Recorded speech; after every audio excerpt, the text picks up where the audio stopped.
Tonight, 9 News Now has uncovered new information on a deadly police shooting in Culpeper. An eyewitness now contradicting the police version of yesterday's confrontation in a Catholic school parking lot that ended with the death of 54-year-old Patricia Cook. Peggy Fox is in Culpeper with the latest on this investigation.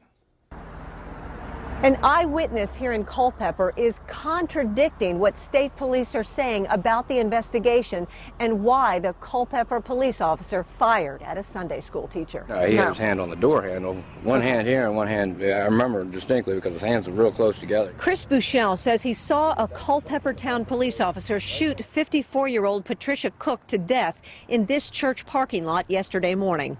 Cook was in her Jeep Wrangler. State police say Cook rolled up the window, catching the officer's arm inside, and then dragged him. Buchel says it didn't happen that way. He was right next to the vehicle. He had one hand on the door handle and one hand on his weapon, and she was rolling the window up, and they were exiting out of the parking lot. The window was halfway up. He said, "Stop or I'll shoot," and I really didn't think he was going to do it.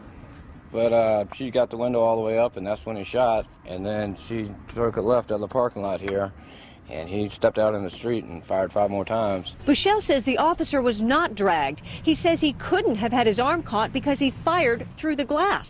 I'm angry, I'm frustrated, I'm sad.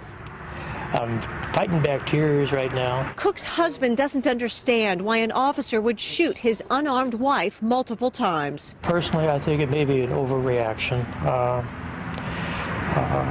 maybe excessive force, but I can only surmise that. He doesn't know why his wife was in the parking lot of the Epiphany Catholic School.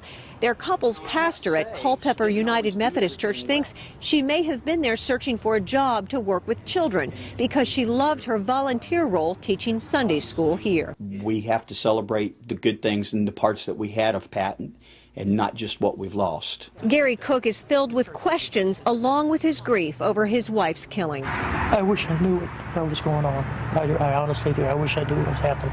Culpeper Town Police and the County Sheriff's Department are assisting state police in the investigation. No charges have been filed, but Gary Clark is talking to an attorney about possible legal action. In Culpeper, Peggy Fox, 9 News Now. Well, thank you, Peggy. And we should note the Virginia Medical Examiner does have Cook's body, so he can determine the exact cause of death.